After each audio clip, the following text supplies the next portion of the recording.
How to add collaboration in Instagram after posting.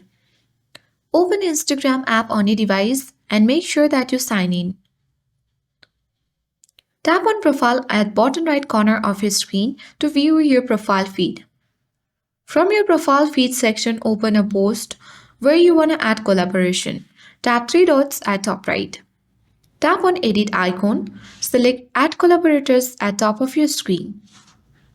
Tap on invite collaborators. Search for the user using the search bar. Once you find the user, you can easily tap on it. So if they accept, your post will be shared with your followers and they will be shown as authors of the post. You need to wait for the response. So let's tap on the check mark at top right corner of your screen. So once they accept your collaboration, they will be the collaborators on Instagram after posting.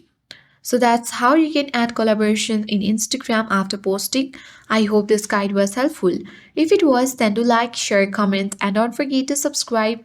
Thank you for watching, and I'll see you in the next video.